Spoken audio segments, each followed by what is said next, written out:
अंदाजा था बिना किसी पक्के सबूत के। उसने बियान जुनवू को कन्विंस करने की उम्मीद नहीं की थी, लेकिन इतना जरूर था कि अगर उसने बियान जुनवू के दिल में शंका का बीज बो दिया तो बियान जुनवू जरूर कुछ तो नोटिस करेगा। मैं समझता हूँ अगर मुझे कुछ पता चलता है तो मैं तुम्हें जल्दी से जल्दी बता दूंगा, तुम उस वक्त इग्नोर नहीं करोगे, है ना? जैंगी ने मजाक में कहा, लेकिन ये बात मजाक नहीं थी। अगर उसकी कल्पना सच होती है तो जो सामना उन्हें आखिर में करना पड़ेगा वो ज़ोंबी टाइड से कई गुना ज्यादा भयंकर हो सकता है। बियान जुनवू ने अपने सनग्लासेस एडजस्ट की और कहा, रिवर साउथ डोमेन के अंदर जितने भी एरियाज हैं, अगर वहाँ कुछ हाई थ्रेट लेवल होता है तो हम एक्शन लेंगे, और अगर तुम्हें अब भी चिंता है तो तुम हमारे साथ वापस चल सकते हो। ब्लिज़र्ड सिटी से ज्यादा सेफ जगह कोई नहीं है। जैंगी ने मुस्कुराते हुए कहा, बाद में बात करेंगे। सबको अलविदा कहकर जैंगी ने ज़ोकीर को और कुछ लोगों को कार में बैठाया और स्नो वर्शिप सेक्ट को छोड़कर शेल्टर की तरफ चल दिया। जब जैंगी अपनी कार की तरफ जा रहा था, अचानक एक फेमिलियर आवाज उसके पीछे आई, रुको। जैंगी ने पीछे देखा और देखा कि वो ली जियान था। ली जियान ने जैंगी के हाथ को शेक किया और कहा, क्या तुमने मेरे बेटे को देखा है? जैंगी ने जवाब दिया, नहीं, और फिर जल्दी से चला गया। बियान जुनवू ने पूछा, उसने तुमसे क्या पूछा? जैंगी ने कहा, उसका बेटा कल एक्सीडेंट का शिकार हुआ था और वो उसे ढूंढने गया था, लेकिन उसने उसे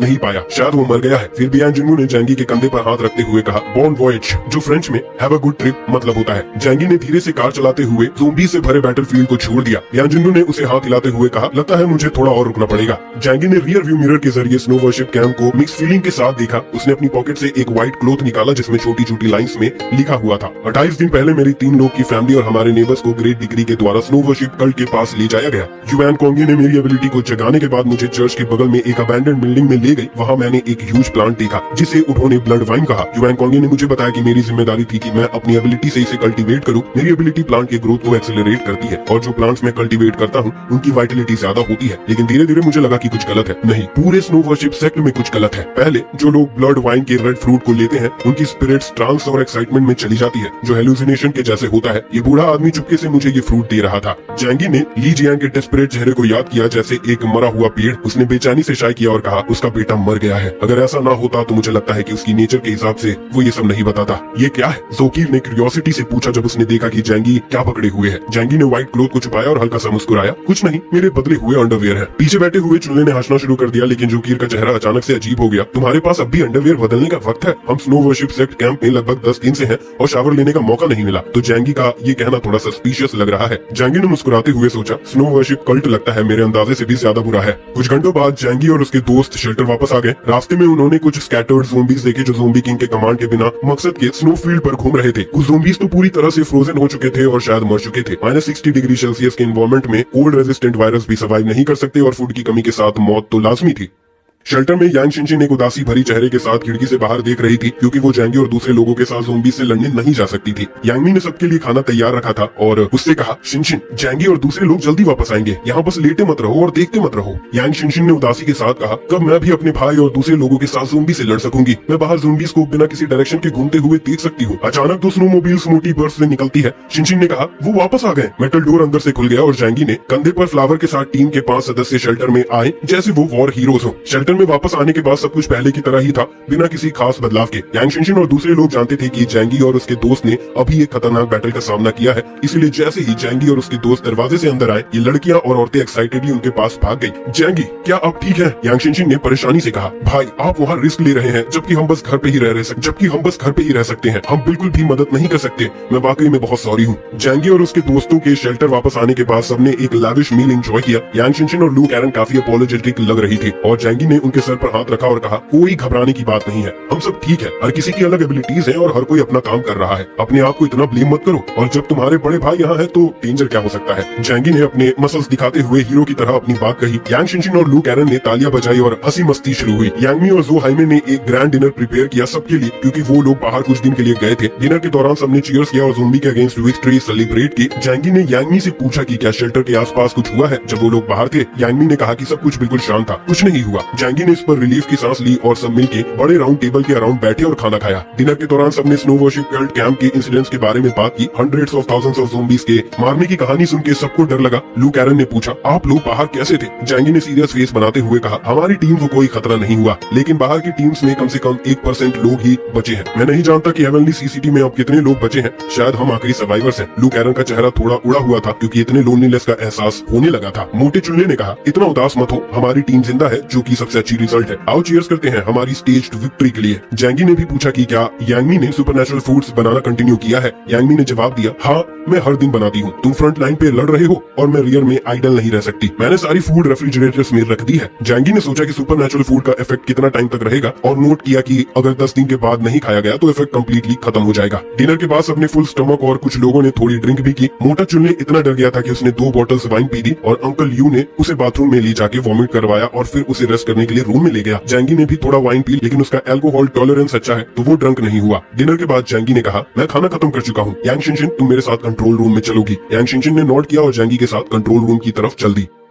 जैंगी ने हैवी एलॉयड डोर खोला। उसका वेट इस बात का सबूत था कि जो भी अंदर है वो कितना इंपॉर्टेंट है। जैसे ही उसने स्विच फ्लिक किया, रूम एक ब्राइट आर्टिफिशियल लाइट से भर गया। ये स्पेस एक वॉरशिप के नर्व सेंटर जैसा लग रहा था, ना कि एक terrestrial control room. Wall sleek panel से लाइन थी। हर पैनल रियल टाइम डेटा और होलोग्राफिक डिस्प्ले से भरा हुआ था। सीलिंग और फ्लोर भी ट्रांसपेरेंट एलईडी स्क्रीन से बनी हुई थी, जो एक अजीब इल्यूजन क्रिएट कर रही थी कि वो एक डिजिटल एबिस के ऊपर सस्पेंड है। ये फ्यूचरिस्टिक एम्बियंस थोड़ा डिसओरिएंटिंग था, लेकिन ये जैंगी के करंट स्टेट ऑफ माइंड से मैच कर रहा था। शार्प, कोल्ड और एक ही पर्पस से ड्रिवन। उसने धीरे से यांग शिनशिन को डोरवे से गुजारा। उसकी प्रेजेंस एक छोटी सी कंफर्ट थी सबसे ओवरवेलमिंग टेंशन के बीच। डोर उनके पीछे एक सॉफ्ट हिस के साथ बंद हो गया। उन्हें एक आइसोलेटेड वर्ल्ड में सील कर दिया, जहां जैंगी फाइनली अपने मन के थॉट्स को कन्फ्रंट कर सकता था। जैंगी अपने बर्डन्स आसानी से शेयर नहीं करता था। उसका दिमाग कॉम्प्लेक्स वेज में काम करता था, हमेशा कैलकुलेट करता रहता था और एक कदम आगे होता था। लेकिन जो उसने रिसेंटली अनकवर किया था, उसकी मैग्नीट्यूड ने उसे एक और पर्सपेक्टिव की जरूरत महसूस कराई, एक शार्प और रैशनल पर्सपेक्टिव जैसे अपना ही। और इन मोमेंट्स में यांग शिनशिन उसका कॉन्फिडेंट थी, एक ही इंसान जिसपे उसने ट्रस्ट किया कि वो दुनिया को उसके नजर से देखे बिना किसी फियर या बायस के। जब वो कंसोल के पास आए, जैंगी के मूवमेंट्स डेलिब्रेट और ऑलमोस्ट रिचुअलिस्टिक थे। कंसोल सामने आया उसके टच से और इसका इंटरफेस ग्लोइंग हो गया, जैसे ही ये इनक्रिप्टेड डेटा प्रोसेस कर रहा था जो उसने जियाओ होंगलियान से रिसीव किया था। स्क्रीन रैपिडली इंफॉर्मेशन से भर गई, नेम्स, लोकेशन, एफिलिएशंस और मेजर फोर्सेस के लीडर्स और डेप्यूटीज के डेटा से। लेकिन जैंगी का फोकस सिर्फ 2 नाम पर था। इन डिटेल्स के समुद्र में युआन कोंगे और शिंगी जियान, बाकी सब सिर्फ कैमोफ्लेज थी, एक स्मोक स्क्रीन जो उसके ट्रू इंटेंशंस को हाइड कर रही थी। यांग शिनशिन ने चुपके से उसे देखा। उसकी क्यूरियोसिटी पीक पर थी। उसने काफी समय से जैंगी की सीक्रेटिव नेचर को एक्सेप्ट कर लिया था, लेकिन इस बार कुछ अलग ही था। उसकी आंखों में एक इंटेंसिटी थी जो उसने पहले नहीं देखी थी। भाई तुम क्या कर रहे हो? उसने फाइनली पूछा। उसकी आवाज टेंशन को काट रही थी। क्या तुम मुझे बता सकते हो? जैंगी ने हेजिटेट नहीं किया। उसने पहले ही डिसाइड कर लिया था कि उसे इसमें शामिल करेगा। एक गहरी सांस लेकर उसने बताना शुरू किया कि उसने स्नो वर्शिप कल्ट कैंप में क्या देखा। उसकी आवाज मेजर्ड थी, लेकिन उसके नीचे एक शिमरिंग अनईज छुपी हुई थी। अब तक कॉन्क्रीट एविडेंस नहीं है, लेकिन मुझे लगता है स्नो वर्शिप कल्ट शायद हेवनली सी सिटी में ज़ोंबी आउटब्रेक से कनेक्टेड हो। अगर इसके पीछे एक मैसिव कॉन्स्पिरेसी है तो ये हमें सिग्निफिकेंट थ्रेट पोज कर सकता है। मुझे इसके तह तक पहुंचना है, वरना मैं आराम से नहीं रह पाऊंगा। यांग शिनशिन ने ध्यान से सुना। उसका एक्सप्रेशन अनरीडेबल था। उसने वाइल्ड थ्योरीज में बिलीव नहीं किया, लेकिन जैंगी के इंस्टिंक्ट्स पर भरोसा किया। अगर उसका मानना था कि स्नो वर्शिप कल्ट के पीछे कुछ और है तो ये इन्वेस्टिगेट करना जरूरी था। फिर भी उसने कॉशियस रहना चाहा, कंक्लूजन पर जल्दी नहीं आना चाहा। चलो देखते हैं तुमने क्या पाया, उसने कहा। उसका टोन स्टीडी था, लेकिन अंडरलाइन कंसर्न से भरा हुआ था। जैंगी ने नोट किया और पहला फाइल खोला। युआन कोंगे। स्क्रीन एक कॉम्प्रिहेंसिव इंफॉर्मेशन से भर गई जो जियाओ होंगलियान ने मेटिकुलसली कंपाइल की थी। जैसे जैसे उन्होंने डिटेल्स पढ़ना शुरू की, एक कहानी अनफोल्ड होने लगी। एक कहानी जो दोनों जैंगी और यांग शिनशिन को हैरानी में साइलेंस छोड़ गई। युआन कोंगे की जिंदगी कॉन्ट्रास्ट से भरी हुई थी। प्रिविलेज और सफरिंग, इनोसेंस और करप्शन, मिक्स चाइनीज और जापानीज हेरिटेज से जन्मी। उसने अपने अर्ली ईयर्स नारा प्रीफेक्चर जापान के ट्रैंक्लिन सराउंडिंग्स में बिताए। उसका फादर युआन सन और मदर कामिको गात्सा शेंगो कल्ट के फर्वेंट फॉलोअर्स थे, जो सोसाइटी के फ्रिंजेस पर ऑपरेट करती थी, सीक्रेसी और सस्पिशन से ढकी हुई। जब युआन कोंगे सिर्फ 3 साल की थी, उसके पेरेंट्स ने अपनी लाइफ अपरूट की और हेवनली सी सिटी चाइना मूव कर गए, अपने कल्ट का एक ब्रांच यहाँ एस्टेब्लिश करने के लिए। ये मूव युआन कोंगे की डिसेप्शन और मैनिपुलेशन के वर्ल्ड में इमर्जन का बिगिनिंग था। उसके पेरेंट्स कैरिज्मेटिक और कनिंग। उन्होंने झूठ बोला कि उनकी बेटी के पास सुपरनैचुरल पावर्स है, जिससे उसे कल्ट में सेंटहुड की पोजीशन पर पहुंचा दिया गया। ये झूठ उनके लिए एक वेव ऑफ फॉलोअर्स लाया जो मिरेकल्स पर बिलीव करने के लिए एगर थे, और उसकी फैमिली ने जल्दी से सिग्निफिकेंट वेल्थ एक्यूमुलेट कर लिया। युआन कोंगे के लिए ये वेल्थ एक लग्जरी की लाइफ का मतलब था, लेकिन ये आइसोलेशन का भी मतलब था।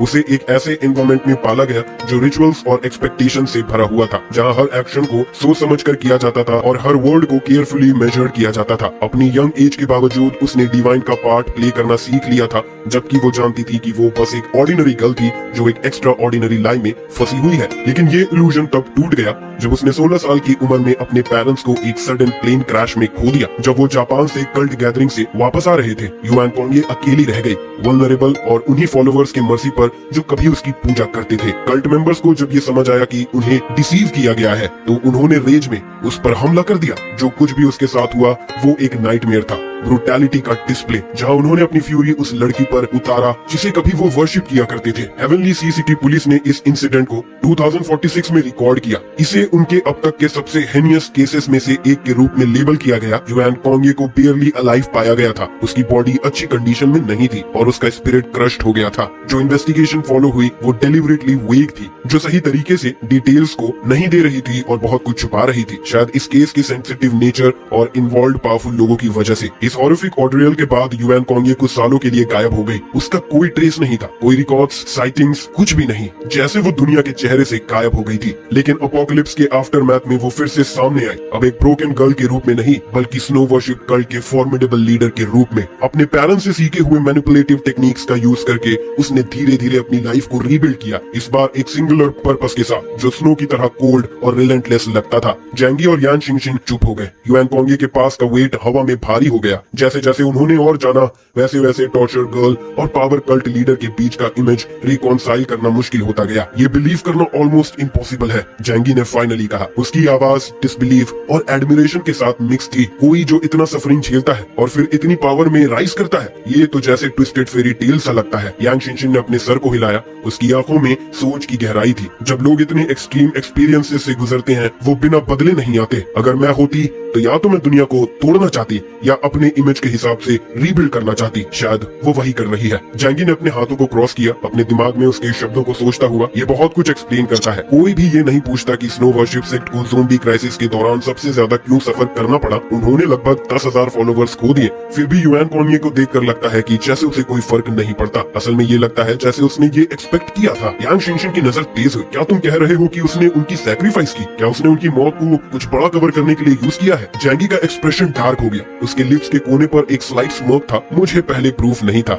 लेकिन अब इसे देखने के बाद लगता है मैं सही ट्रैक पर हूँ। युआन कोंगे के बारे में कुछ ऐसा है जो मैच नहीं करता, जैसे कि उसके पास मल्टीपल पावर्स हैं। सिर्फ एक ही एबिलिटी के वेरिएशंस नहीं, बल्कि बिल्कुल अलग अलग powers, blessing, gift, super human strength और एक ऐसी एबिलिटी जो मुझे बहुत फेमिलियर लगती है। उसका हाथ कंसोल के ऊपर होवल कर रहा था, फिंगर्स थोड़े ट्रेंबल कर रहे थे जब वो अगले फाइल को एक्सेस करने की तैयारी कर रहा था। युआन कोंगे के रेवोल्यूशन ने उसे हिला कर रख दिया था, लेकिन उसने एक क्लैरिटी का भी एहसास दिलाया। अगर वो कुछ छुपा रही है तो उसने उसे अनकवर करने का डिटर्मिनेशन रखा था। यांग शिनशिन ने नजदीक आकर कहा, उसकी आवाज लो और अर्जेंट थी। अगर तुम सही हो तो हम एक ऐसे इंसान से डील कर रहे हैं जो हमारी सोच से भी परे है। हमें कॉशियस रहना पड़ेगा। एक गलत मूव और हम एक ट्रैप में फंस सकते हैं। जैंगी ने नोट किया। उसका रिजॉल्व हार्डन हो गया। मुझे पता है, लेकिन हमें डिगिंग कंटिन्यू करनी पड़ेगी। सच बाहर है और मैं तब तक नहीं रुकूंगा जब तक मैं उसे नहीं पता लगा लेता।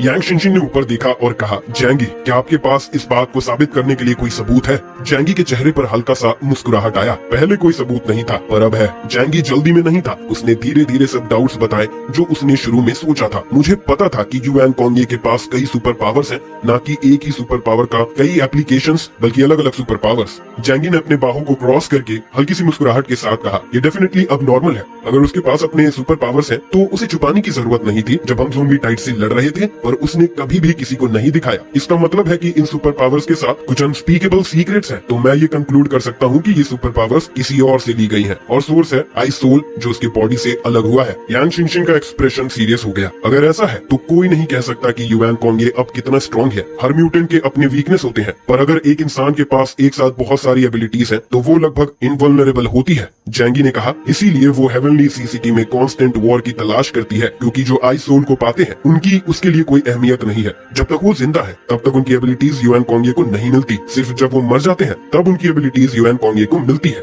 जैंगी का दिल हिल गया और उसकी आंखों में तेजी आ गई। शायद ग्रेट पर्ज सिर्फ आउटसाइडर्स के खिलाफ नहीं है, इसमें उनके नीचे वाले लोग भी शामिल है। आखिरकार स्नो वर्शिप कल्ट में भी कई म्यूटेंट्स है और उनकी मौत युआन कोंगे के लिए एक अच्छी चीज है। यांग शिनशिन ने हाँ में सर हिलाया। जैंगी का एनालिसिस काफी रीजनेबल लगता है, लेकिन अभी भी डायरेक्ट एविडेंस की कमी है जो इसे कंफर्म कर सके। यांग शिनशिन ने कहा, ये सब कुछ दूसरे फोर्सेस को बिल्कुल भी कन्विंस नहीं कर सकता और सबसे जरूरी बात है कि ये इन्वेस्टिगेशन टीम को भी कन्विंस नहीं कर सकता। इस तरह से हम डायरेक्टली युआन कोंगे के सामने भी नहीं जा सकते और उससे सामना नहीं कर सकते। जैंगी ने अपनी आंखें नीचे की और कहा, हम इस बार ऑस्ट्रिचस नहीं बन सकते।